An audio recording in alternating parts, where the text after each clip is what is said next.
আমি আপনাদের সম্মুখে যে বিষয়ের উপর আলোচনা করব তা হলো গুনাহ থেকে বাঁচার উপায়।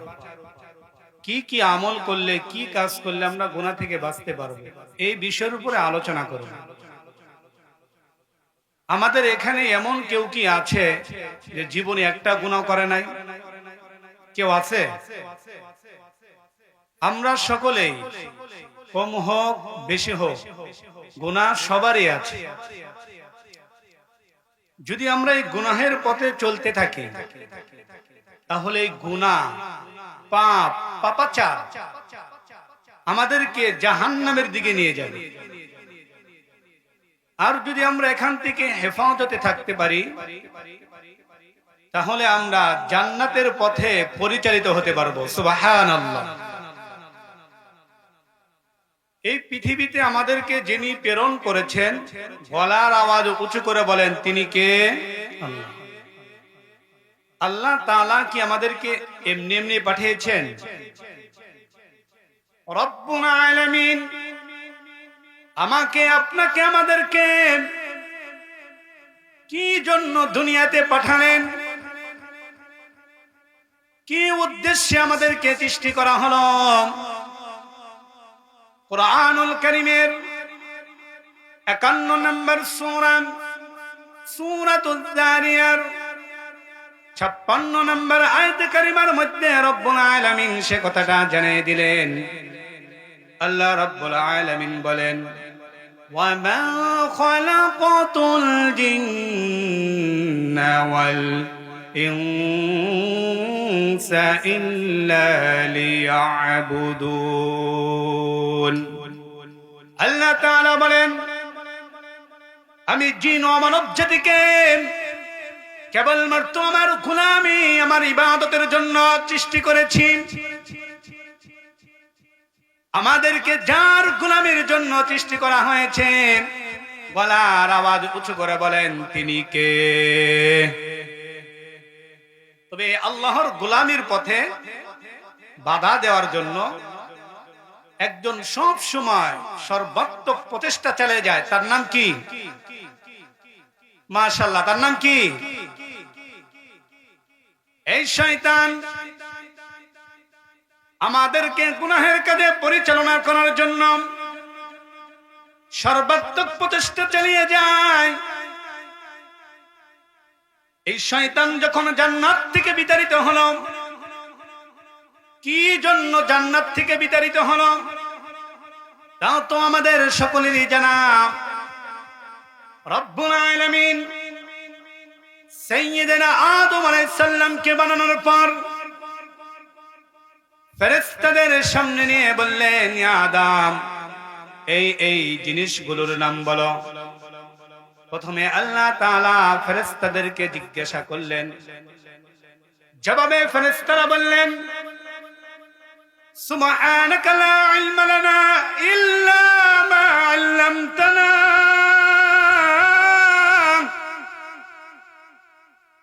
হে আমাদের রব, আপনি আমাদেরকে যতটুকু জ্ঞান দিয়েছেন এর বাহিরে কোনো জ্ঞান আমাদের নাই। এগুলোর নাম আমরা বলতে পারবো না। রব্বুল আলামিন যখন আদম আলাইহিস সালামকে জিজ্ঞাসা করলেন, আদম আলাইহিস সালাম এক এক করে সবগুলোর নাম বলে দিলেন। আল্লাহু আকবার। আল্লাহ রাব্বুল আলামিন বললেন, হে আমার ফেরেশতারা, তোমরা আদমকে বানানোর জন্য নিষেধ করেছিলেন, এখন তো দেখি আদম তোমাদের থেকে ভালো। তোমরা আদমকে সিজদা দাও। আল্লাহ তাআলার আদেশে সমস্ত ফেরেশতা আদম আলাইহিস সালামকে সিজদা দিলেন। একজন সিজদা দিল না, তার নাম কি? জোরে বলেন, তার নাম কি? রব্বুল আলামিন ইবলিসকে বললেন, কেন ইবলিস, তুই কেন সিজদা দিলি না? ইবলিস বলেন, আপনি আমাকে আগুন দ্বারা সৃষ্টি করেছেন আর আদমকে মাটি দ্বারা সৃষ্টি করেছেন। আনা খায়রুম মিন, আমি আদম থেকে শ্রেষ্ঠ, সুতরাং আমি কেন আদমকে সিজদা দিতে যাব? আল্লাহ তাআলার আদেশ অমান্য করে অহংকারপূর্ণ বেয়াদবিমূলক আচরণ করার জন্য আল্লাহ রাব্বুল আলামিন ইবলিসকে জান্নাত থেকে বের করে দিলেন। ইবলিসকে যখন জান্নাত থেকে বের করে দিলেন, এই কথাটা বলার জন্য আমি ঘটনাটা বললাম। ইবলিসকে যখন জান্নাত থেকে বের করে দিলেন, ইবলিস তখন আল্লাহ তাআলার কাছে আবেদন জানালেন। ইবলিস আল্লাহকে বললেন, সূরা আরাফের মধ্যে আল্লাহ তাআলা সে কথাটা তুলে ধরেছেন। ইবলিস তখন বললেন, রব্বি আনজিরনি ইলা ইয়াউমি ইউবাসুন, হে আমার রব, আমাকে কিয়ামত দিবস পর্যন্ত হায়াত দিন। আল্লাহ তাআলা বলেন, ইন্নাকা মিনাল মুনযিরিন, আমি তোকে কিয়ামত দিবস পর্যন্ত হায়াত দিলাম। ইবলিস আবার কিয়ামত দিবস পর্যন্ত হায়াত পেয়ে কি করলো দেখেন। ইবলিস কিয়ামত দিবস পর্যন্ত হায়াত পেয়ে আল্লাহ তাআলাকে বললেন, قال فبما أغويتني لأقعدن لهم صراطك المستقيم। يا رب العالمين, যে আদমের জন্য আমাকে জান্নাত থেকে বের করে দিয়েছেন, ওই আদম এবং আদমের সন্তানদেরকে সুদা পথে, সঠিক পথে চলতে বাধা দেওয়া, এটা হবে আমার প্রধান কাজ। আমি তাদেরকে সঠিক পথে চলতে দিব না, সঠিক পথে চলতে দিব না, তাদেরকে আমি বাধা দিব। কিভাবে বাধা দিব শুনেন। ثم لآتينهم من بين أيديهم ومن خلفهم وعن أيمانهم وعن شمائلهم ولا تجد أكثرهم شاكرين। আমি আদমকে, আদম সন্তানদেরকে সামন দিক থেকে, পিছন দিক থেকে, ডান দিক থেকে, বাম দিক থেকে, চতুর্দিক থেকে প্রতারণার জাল বিস্তার করে তাদেরকে আমি ধোঁকা দিব, গুনাহ করাবো, পাপ করাবো। আমাদেরকে দিয়া গুনাহ করাইয়া করাইয়া, পাপ করাইয়া করাইয়া জাহান্নামের দিকে ধাবিত করার জন্য ইবলিস যার সাথে ওয়াদা করেছেন তিনি কে? তাহলে গুনাহের দিকে ধাবিত করা কার কাজ? জোরে বলেন, কার কাজ? ইবলিসের কাজ। তো আমাদেরকে দিয়া পাপ করাবে, গুনাহ করাবে, করাইয়া জাহান্নামের দিকে ধাবিত করবে শয়তান। এটা আল্লাহ তাআলার সাথে ওয়াদা করেছে। কিভাবে গুনাহ করাবে? ওই যে সূরা আরাফের আয়াত বললাম, সামন দিক থেকে, পিছন দিক থেকে, ডান দিক থেকে, বাম দিক থেকে, চতুর্দিক থেকে প্রতারণার জাল বিস্তার করে আমাদেরকে যে গুনাহ করাবে, পাপ করাবে, করাই করে আমাদেরকে জাহান্নামের দিকে ধাবিত করবে। তো এই গুনাহ থেকে আমরা কিভাবে বাঁচতে পারি, এটাই হলো আজকে আমার আলোচনা। এই শয়তানের গুনাহ থেকে, প্রমন্ত্রণা থেকে, পাপ থেকে আমরা কিভাবে বাঁচতে পারি? তো শয়তানের গুনাহ থেকে বাঁচতে হলে এক নাম্বার যে আমল করতে হবে সেটা হলো শয়তান থেকে আশ্রয় চাইতে হবে। আর এই শয়তান থেকে আশ্রয় যিনি দিতে পারেন তিনি কে? আল্লাহ। এই শয়তান কেমন শয়তান? পৃথিবীর বিশ্বে যারা বর্তমান মোড়ল যারা আছে, ডোনাল্ড ট্রাম্প, কিম জং উন, ভ্লাদিমির পুতিন, এরা আর কি জাতের শয়তান? এদের আর কি ক্ষমতা? এরা কি মানুষের রক্তে রক্তে পৌঁছাতে পারবে? কিন্তু শয়তান মানুষের রক্তে শিরায় শিরায় পৌঁছাতে পারে। এই শয়তানকে মোকাবেলা করার জন্য পৃথিবীতে কোনো অস্ত্র, কোনো মিসাইল, কোনো বোমা আজও পর্যন্ত আবিষ্কার করা হয় না। ভবিষ্যতে আবিষ্কার করা হবে এমন সম্ভাবনা নাই। তবে এই শয়তানের গুনাহ থেকে, শয়তানের ওয়াসওয়াসা থেকে বাঁচার জন্য আমাদেরকে আশ্রয় চাইতে হবে। আর আশ্রয় যিনি দিতে পারেন তিনি কে? আল্লাহ। শয়তানের দোকা থেকে বাঁচানোর জন্য 1 নম্বর যে আমল করতে হবে, গুনাহের চিন্তা, পাপের চিন্তা যখন মাথায় চলে আসবে, যে কোনো গুনাহের চিন্তা হোক, যে কোনো পাপের চিন্তা হোক, মনে রাখতে হবে গুনাহের চিন্তা মাথায় এনে দেয় শয়তান। এই শয়তান যখন গুনাহের চিন্তা মাথায় এনে দিবে, আর একজনের কাছে আশ্রয় চেতে হবে, আর আল্লাহ তাআলার কাছে আশ্রয় চেতে হবে। কিভাবে চেতে হবে? আল্লাহ রাব্বুল আলামিন সে কথাটা আমাদেরকে শিখিয়ে দিচ্ছেন। কুরআনুল কারীমের 7 নম্বর সূরা, সূরাতুল আরাফের 200 নম্বর আয়াত, রব্বুল আলামিন বলেন, ওয়া ইম্মা ইয়াযগান্নাকা মিনাশ শাইতানি নাযগুন ফাস্তাইয বিল্লাহ ইন্নাহু সামিউন আলীম। শয়তান যখন তোমাকে ধোঁকা দিবে, শয়তান যখন তোমাকে কুমন্ত্রণা দিবে, শয়তান যখন তোমাকে ধোঁকাগ্রস্ত করবে, তখন একজনের কাছে আশ্রয় চাইবে। আর তিনি কে? আল্লাহ তাআলার কাছে আশ্রয় চাইতে হবে। বুখারী এবং মুসলিম শরীফের ঘটনা, একবার রাসূল সাল্লাল্লাহু আলাইহি সাল্লামের সামনে 2 জন ব্যক্তি ঝগড়া করতেছিল। একজন অত্যন্ত রাগান্বিত হয়ে বাজে বিশ্রী ও অকথ্য ভাষায় কথাবার্তা বলতেছিল, গালিগালাজ করতেছিল। আল্লাহ রাসূল সাল্লাল্লাহু আলাইহি ওয়াসাল্লাম তাদের এই ঝগড়া দেখে, এই রাগান্বিত দেখে আল্লাহ রাসূল বললেন, আমি এমন একটা দোয়া জানি, এমন একটা কালাম জানি, যে ব্যক্তি রাগ হয়েছে সে যদি পড়ে তাহলে তার রাগ মিটে যাবে।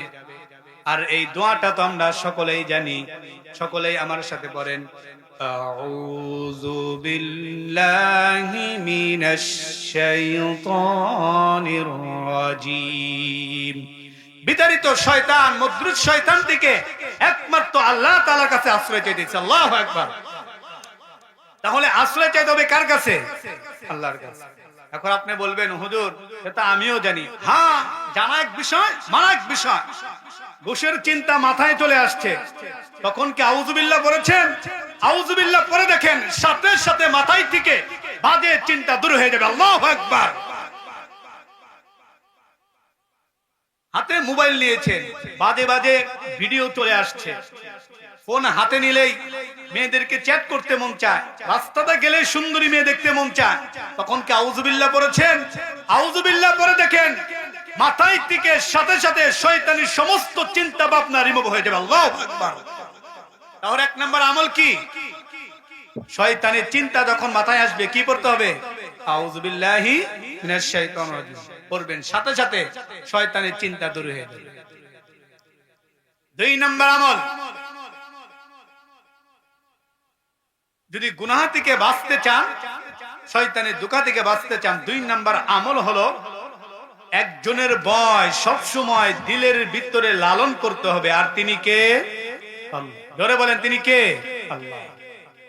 দিলের ভিতরে আল্লাহর ভয় থাকে, তাহলে সে কখনো গুনাহ কাজ করতে পারে না।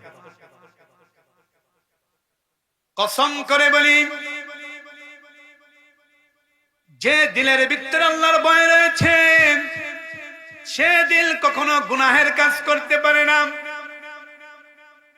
এজন্য রব্বুল আলামিন তার কোরআন পাকের 7 নম্বর সূরা, সূরাতুল আরাফের 201 নম্বর আয়াতে উল্লেখ করেন, ইন্নাল্লাযীনা ইত্তাকাউ ইযা মাসসাহুম তাইফুম মিনাশ শাইতান মিনাশ শাইতানি তাযাক্কারু ফাইযা হুম মুবসিরুন।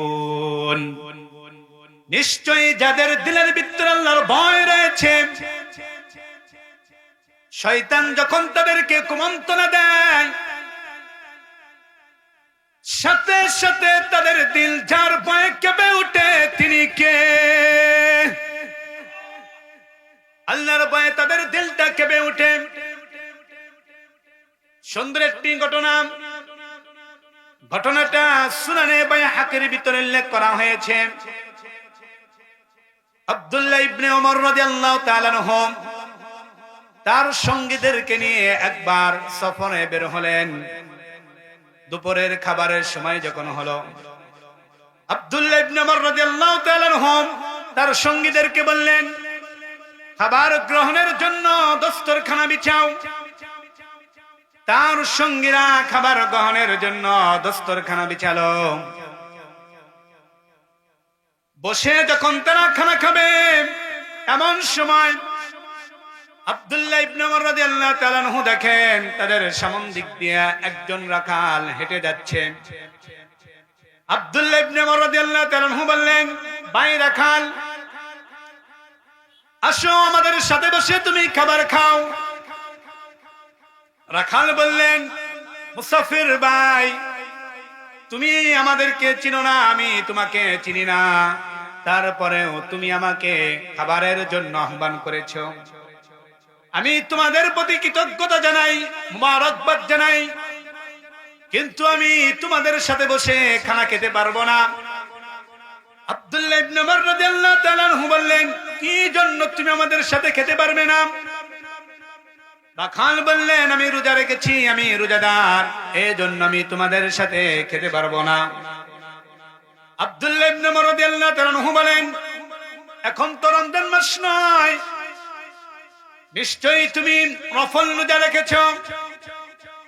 এই বিশাল মরুভূমিতে পশুর পালনে তুমি এসেছো।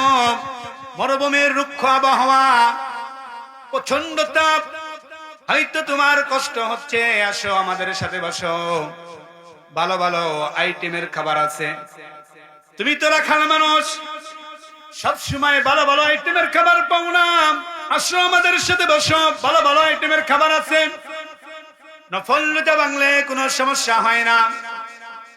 এই কথা শুনে রাখাল বললেন, মুসাফির, আমিও জানি নফল রোজা ভাঙলে কোনো সমস্যা হয় না, কিন্তু আমি তোমার কথাই তো রোজা ভাঙবো না। আমি তো ওই 0 দিনের জন্য রোজা রেখেছি, যেদিন মানুষের আমল ছাড়া কোনো কিছুই কাজে আসে না। জোরে বলেন না সুবহানাল্লাহ। ঘটনা এখানে শেষ নয়। রাখালের জবাব শুনে আব্দুল্লাহ ইবনে ওমর রাদিয়াল্লাহু তাআলা আনহু বিস্মিত হয়ে গেলেন। এবার তিনি রাখালকে পরীক্ষা করার জন্য, তার ভিতরে কতটা তাকওয়া এটা পরীক্ষা করার জন্য তিনি রাখালকে বললেন, ভাই রাখাল, তুমি এদিকে আসো। রাখাল যখন কাছে আসলো, আব্দুল্লাহ ইবনে ওমর রাদিয়াল্লাহু তাআলা আনহু বললেন, এই যে বিশাল পশুর পালনে তুমি এসেছো, এগুলো কার? রাখাল বললেন, এগুলোর মালিক আমি নয়, এগুলোর মালিক অন্য একজন। আমি একজনের গোলাম, আমি একজনের চাকর, আমি শুধু পশুগুলো মরুভূমিতে চড়াই। আব্দুল্লাহ ইবনে ওমর রাদিয়াল্লাহু তাআলা আনহু মনে মনে বললেন, এই তো তোমাকে পরীক্ষা করার জন্য একটা অপশন পেয়ে গেছি। আব্দুল্লাহ ইবনে ওমর রাদিয়াল্লাহু তাআলা আনহু রাখালকে বললেন, এই বিশাল পশুর পাল থেকে একটা ছাগল তুমি আমার কাছে বিক্রি করে দাও, এতে করে কিছু নগদ অর্থ তুমি পাবা। আর তুমি যেহেতু আমাদের সাথে খাইলা না, এটা জবাই করে কিছু গোশত আমি তোমাকে হাদিয়া দেব, যাতে করে ইফতারে পরে খেতে পারো। রাখাল বললেন, ভাই মুসাফির, আমি তো তোমাকে আগেই বলেছি, এই পশুর পাল আমার না, আমি একজনের গোলাম, আমি একজনের চাকর, আমি আমার মালিকের অনুমতি ব্যতীত এই ছাগল তোমার কাছে বিক্রি করতে পারবো না। আব্দুল্লাহ ইবনে ওমর রাদিয়াল্লাহু তাআলা আনহু তো পরীক্ষা করতেছিলেন, এবার বললেন এই বিশাল মরুভূমিতে বাঘের আক্রমণ হতে পারে, এটা তো সকলের জানা, তুমি তোমার মালিককে গিয়ে বলবা। আজ মরুভূমিতে বাঘের আক্রমণ হয়েছিল, সেখান থেকে একটা ছাগল বাঘ খেয়ে নিয়েছে, এ কথা বললে তোমার মালিক তোমাকে দোষারোপ করবো না। এই কথা বলে তুমি তোমার মালিককে বুঝ দিয়ে রাখাল আব্দুল্লাহ ইবনে ওমর রাদিয়াল্লাহু তাআলা প্রস্তাবটাকে রিজেক্ট করে দিলেন। রিজেক্ট করে দিয়ে বললেন, মুসাফির, আমি তোমার কথা বুঝলাম, যদি তোমার কাছে একটা ছাগল বিক্রি করি, নগদ কিছু অর্থ পাবো, কিছু গোশত হাদিয়া পাবো, আমি আমার মালিককে মিথ্যা কথা বলে আমি তাদেরকে বুঝাইতে পারবো, কিন্তু আমার একটা কথার জবাব দাও, তুমি বলো ফাআইনাল্লাহ, তাহলে আমার আল্লাহ তাআলা কোথায়? আমি আমার মালিককে বুঝাতে পারবো, কিন্তু তোমার সাথে যে আমার এই প্রতারণামূলক লেনদেন, এটা আমার মালিক জানবে না, দুনিয়াদারি কেউ জানবে না, কিন্তু তোমার মালিক, আমার মালিক, আমার মালিকের মালিক, পুরা পৃথিবীর মালিক, দু জাহানের মালিক, ওই আল্লাহ তাআলাকে তো ফাঁকি দেওয়া কারো পক্ষে সম্ভব না, ঠিক কিনা? এটাই হলো তাকওয়া। এই তাকওয়া, আল্লাহর ভয় যার ভিতরে আছে, সে কখনো গুনাহ করতে পারে না। কেউ যা না দেখে, তা যিনি দেখেন তিনি কে? একটু কথা বলেন, তিনি কে? আল্লাহ। 2 নাম্বার বলছিলাম, দিলের ভিতরে যদি আল্লাহর ভয় থাকে, সে কখনো গুনাহ করতে পারে না। কেউ যেটা না দেখে, সেটা আমার আল্লাহ তাআলা দেখেন। আজ যুবক ভাইরা লক্ষ্য করে শোনো, বলতেছিলাম কেউ যেটা দেখে না, সেটা আমার আল্লাহ তাআলা দেখেন। গভীর রাত মোবাইল হাতে নিয়ে বাজে বাজে ছবিগুলো তুমি দেখো, পর্নোগ্রাফি দেখো, বাবা মা ভাই বোন কেউ দেখে না, কারণ ঘরের ভিতরে যার যার রুমে যার যার বেটে সে ঘুমায়, দরজা বন্ধ করে লাইট অফ করে গুনাহের কাজ করো, কেউ দেখে না, কিন্তু যিনি দেখেন তিনি কে? আমার আল্লাহকে ফাঁকি দেওয়া কারো পক্ষে সম্ভব না। আল্লাহ তাআলা বলেন, ইন্নাল্লাহা লা ইয়াখফা আলাইহি শাইউন ফিল আরদি ওয়ালা ফিস সামা, দুনিয়ায় আসমান এবং জমিনে যা কিছু আছে সব কিছুর বিষয় আল্লাহ তাআলা জানেন। অপর এক আয়াত আল্লাহ তাআলা বলেন, وعنده مفاتح الغيب لا يعلمها إلا هو يعلم ما في البر والبحر وما تسقط من ورقة إلا يعلمها। অদৃশ্যের জ্ঞান একমাত্র যিনি জানেন তিনি কে? শুধু তাই না, স্থলভাগ জলভাগে যা কিছু আছে সব কিছুই আমার আল্লাহ তাআলা জানেন। আমার আল্লাহ তাআলা বলেন, শুধু তাই না, এই পৃথিবীতে দুনিয়াতে কোন প্রান্তে, কোন দেশে, দেশের কোন প্রান্তে, কোথায় কোন গাছের কোন পাতাটা ঝরে পড়ে, আমি আল্লাহ তাআলাও সে খবর আমি আল্লাহ তাআলাও জানি। সুবহানাল্লাহ। এই জন্য সবাইকে ফাঁকি দেওয়া যাবে, আমার আল্লাহকে ফাঁকি দেওয়া যাবে না। বলতেছিলাম, দিলের ভিতরে যদি আল্লাহর ভয় থাকে, তাহলে সে কখনো গুনাহের কাজ করতে পারে না। সবাইকে ফাঁকি দেওয়া যায়, আমার আল্লাহকে ফাঁকি দেওয়া যাবে না। এই যে আমরা সিসিটিভি আবিষ্কার করেছি, এই সিসিটিভি যদি আপনি আপনার বাড়িতে, দোকানে, মেল ফ্যাক্টরিতে যদি আপনি ব্যবহার করেন, মানুষ কোন দিক দিয়ে আসবে, কোন দিক দিয়ে যাবে, সবকিছু দেখার সুযোগ আছে কি নাই? বলেন। অবশ্যই আছে। তাহলে আপনি কি ভেবেছেন আপনার জন্য কি কোনো সিসিটিভি নাই? আপনার জন্য কি কোনো পর্যবেক্ষক নাই? এমনটা তো হতে পারে না যে আল্লাহ তাআলা আমরা যে সিসিটিভি আবিষ্কার করেছি, এটা আবিষ্কার করার জন্য মাথার ভিতরে যিনি জ্ঞান দিয়েছেন তিনি কে? ওই আল্লাহ তাআলার জ্ঞান দিয়ে আমরা যদি আমাদের বাড়ি কলকারখানা সবকিছু যদি আমরা কন্ট্রোলে আনতে পারি, তাহলে ওই আল্লাহ তাআলা কি আমাদের রাত দিন 24 ঘন্টা সিসিটিভির আওতায় আনতে পারেন না? পারেন কিনা? এজন্য আল্লাহ তাআলা বলেন, ওয়া ইন্না আলাইকুম লাহাফিযিনা কিরামান কাতিবিনা ইয়ালামুনা মা তাফআলুন। প্রত্যেকটা মানুষের জন্য দুইজন করে দারওয়ান ফেরেশতা রয়েছে, আর তারা হলেন কিরামান কাতিবিন। তারা হলো সম্মানিত ফেরেশতা, ইয়ালামুনা মা তাফআলুন। তারা সবকিছুই জানে, সবকিছুই দেখে। আপনি যে গুনাহগুলো করেছেন, যা কিছু করতেছেন, সবকিছুই তারা দেখে, তারা জানে। আর এই ভয়টা যদি কারো দিলের ভিতরে থাকে, সে কোনো দিন গুনাহের কাজ করতে পারে না। ঠিক কিনা? যার দিলের ভিতরে আল্লাহর ভয় আছে, সে চুরি, ব্যভিচার, জিনা, পাপাচার, অন্যের সম্পত্তি মেরে খাওয়া, দেশের কোটি কোটি অর্থ সম্পত্তি মেরে খেয়ে বিদেশে পাচার করতে পারে না। ঠিক কিনা? এই জন্য দিলের ভিতরে আল্লাহর ভয় রাখতে হবে। তাহলে এক নাম্বার আমল বলছি, যদি গুনাহ থেকে বাঁচতে চাই, তাহলে শয়তানের ধোঁকা যখনই মাথায় আসবে, তখন কি পড়তে হবে? আউযু বিল্লাহি মিনাশ শাইতানির রাজিম।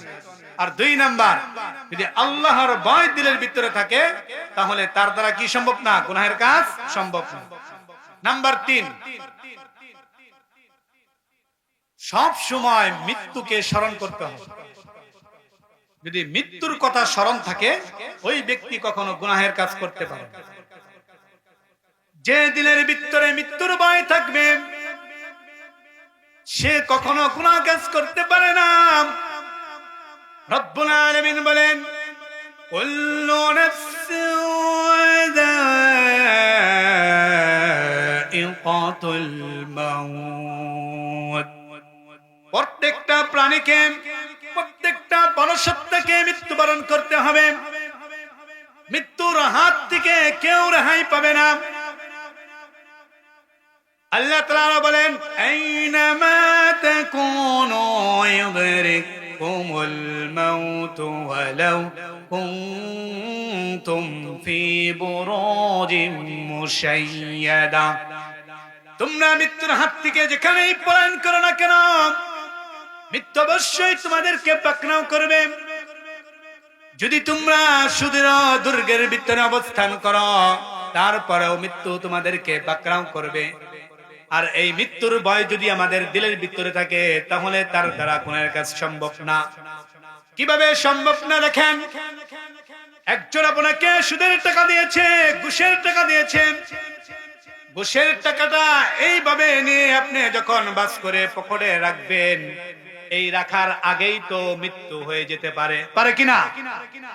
এই রাখার আগে মৃত্যু হয়ে যেতে পারে।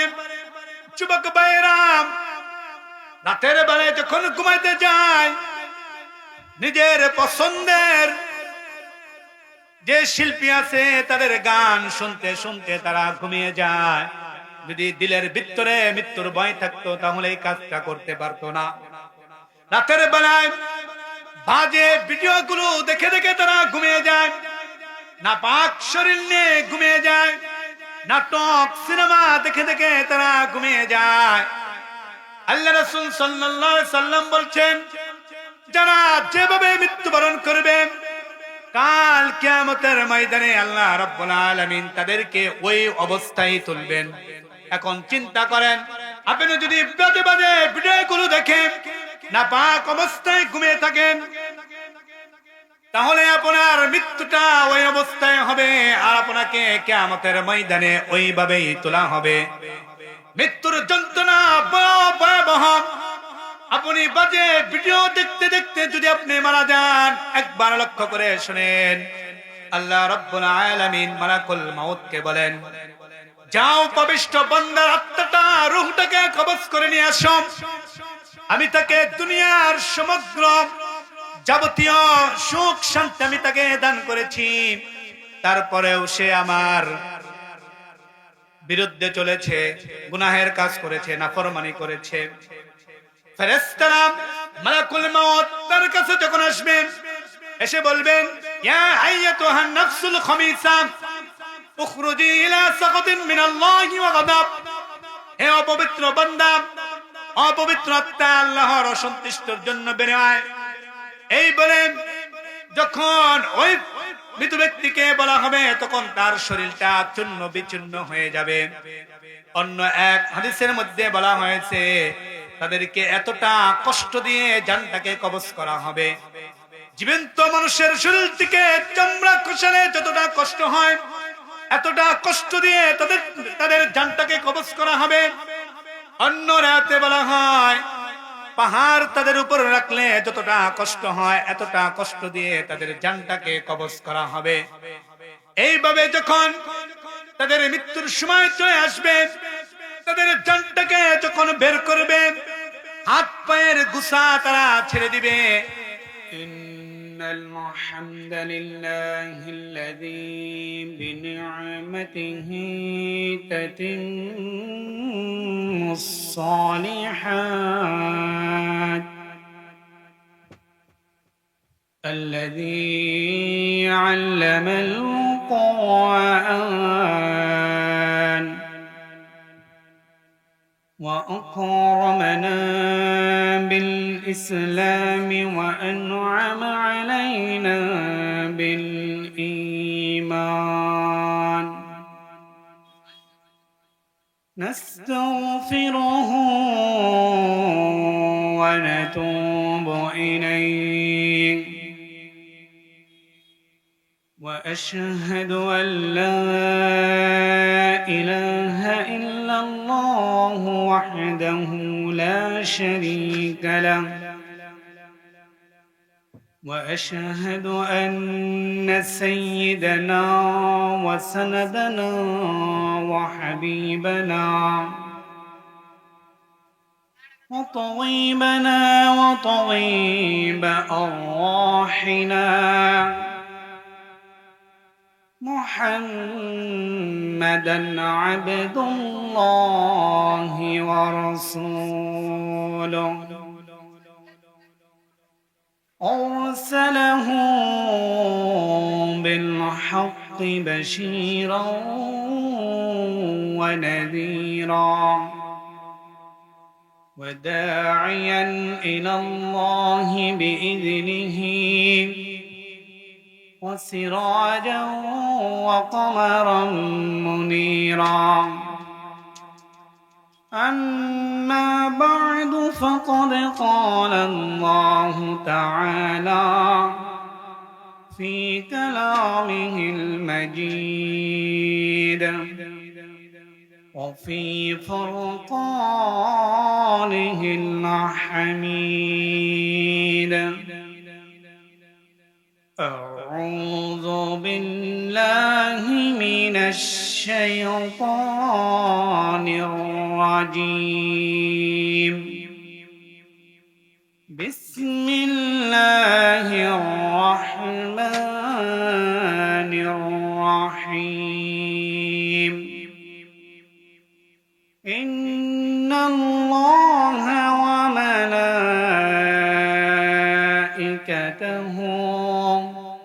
يصلون على النبي يا أيها الذين آمنوا صلوا عليه وسلموا تسليما اللهم صل على محمد وعلى آل محمد كما صليت على إبراهيم وعلى آل إبراهيم إنك إنك حميد مجيد اللهم بارك على محمد وعلى آل محمد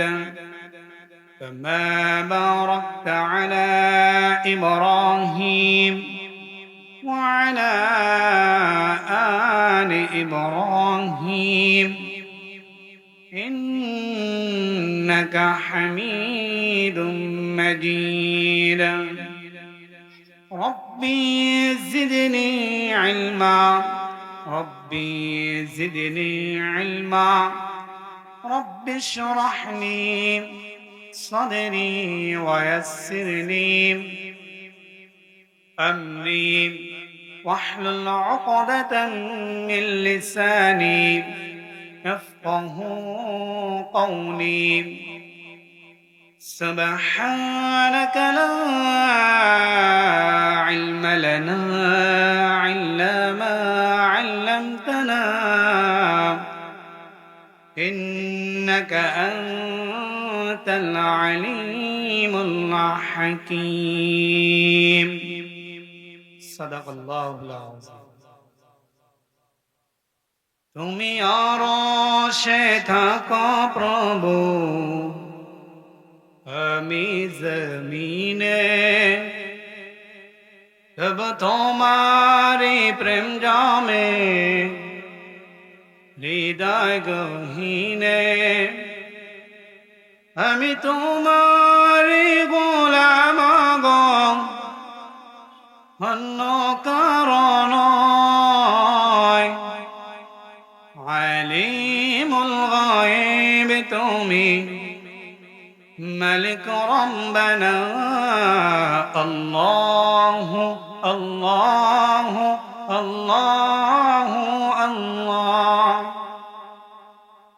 তোমার রহম ছাড়া বাঁচাবার দায় প্রতিদিনে প্রতিক্ষণে জড়িয়ে রাখো গো আমায় তোমার রহম ছাড়া বাঁচাবার দায় প্রতিদিনে প্রতিক্ষণে জড়িয়ে রাখো গো আমায় শত শত ভুল মাফ করে দাও জানা কি অজানা আমি তোমারি গোলাম গো অন্য কারণ আলিমুল গায়ব তুমি মালিক রব্বানা আল্লাহু আল্লাহু আল্লাহু আল্লাহ কঠিন বিচারের দিনে হে কো আমার পাশে পাপের বারে রয়ে গেছি মনটাকে দে মরে জান্নাতি ফুল দিও গো আমায় জান্নাতি ফুল দিও গো আমায় আগুন ফেলে দিও না আমি তোমার গোলাম গো অন্য কারণ আলিমুল গায়ব তুমি মালিক রব্বানা আল্লাহ আল্লাহু আল্লাহু আল্লাহ বলেন না মারহাবা।